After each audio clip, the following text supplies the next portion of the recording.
Bonjour à tous. Face aux devantures qui se ferment et aux rues qui se vident, quel avenir pour le commerce en centre-ville?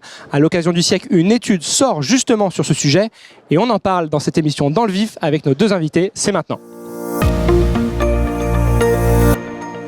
Voilà, bienvenue sur ce plateau avec à mes côtés deux invités pour cette émission. Gontran Turing, bonjour. Bonjour. Vous êtes délégué général du CNCC.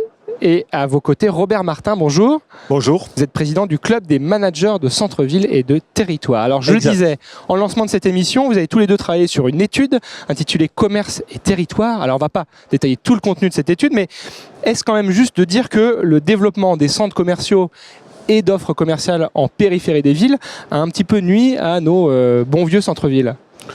Alors, je crois qu'il faut arrêter d'opposer, on aime bien en France opposer les choses. Je crois que le commerce, on doit le comprendre dans sa globalité, d'une part. D'autre part, c'est vrai qu'il y a eu des évolutions démographiques qui ont fait que les centres-villes se sont vidés un peu de leurs habitants, de leurs services publics aussi, l'État est en partie responsable. Et le commerce, il suit le consommateur.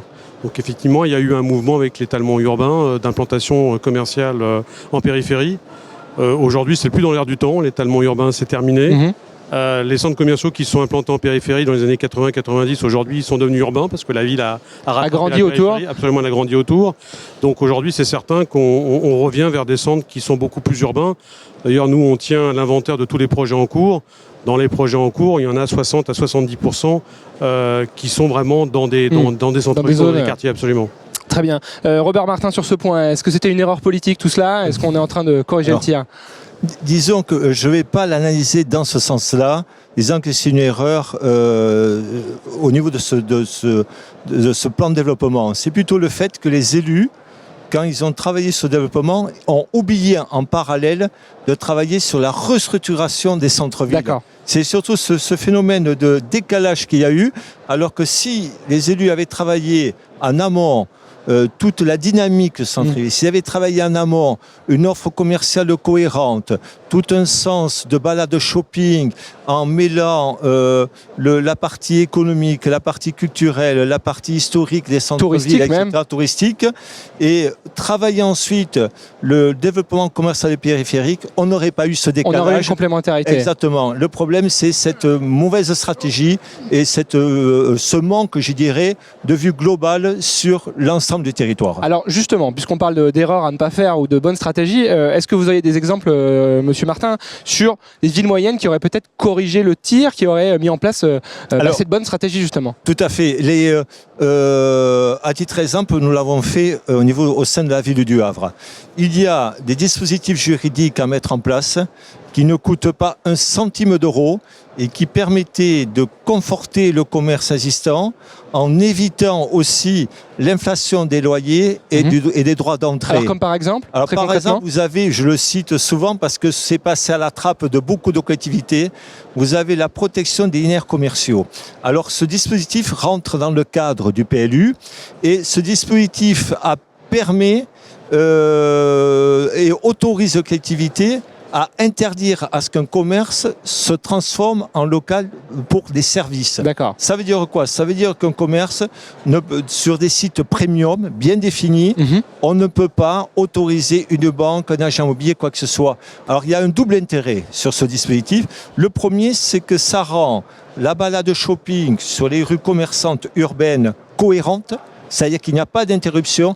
Et le deuxième, le fait que ce périmètre défini, périmètre premium de cœur de ville, cœur commerçant, le fait de mettre en place ce dispositif, eh bien on a bloqué l'inflation des loyers, puisqu'il n'y avait pas cette concurrence donc. Et on a permis à tous les petits porteurs de projets, de commerçants indépendants de se repositionner. Sur la ville de Havre, je vous donne deux chiffres.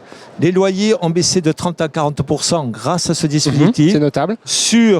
On était il y a 2 ans et demi à 16,2% de friches commerciales dans le centre-ville. On est descendu à moins de 7% en 2 ans et demi. Donc voilà des bonnes recettes. Gontran Turing, je vous vois acquiescer. Est-ce que vous aussi vous avez quelques idées peut-être pour jouer cette complémentarité, pour redonner vie peut-être à ces centres-villes un peu endormis? Oui, bien sûr. Le CNCC contribue à tout ce mouvement du retour du commerce en centre-ville. Je rappelle quand même qu'il y a déjà 20% des centres commerciaux existants qui sont situés en centre-ville. Ouais. On a toujours tendance à considérer que le centre commercial aller voir tous à l'extérieur, est forcément périphériques. On a largement contribué à la définition du plan Action Cœur de Ville. CNCC d'ailleurs est membre du comité d'orientation du plan Action Cœur de Ville. On a une proposition, nous, assez particulière aujourd'hui qui n'a pas encore été prise en compte par le gouvernement, mais on espère que ça sera fait à l'avenir, notamment dans le cadre du PLF qui va arriver. C'est que le diagnostic, c'est très bien, on peut trouver des opérateurs pour faire des opérations de cœur de ville, mais il faut également un investisseur final. L'immobilier, ça nécessite in fine un investisseur.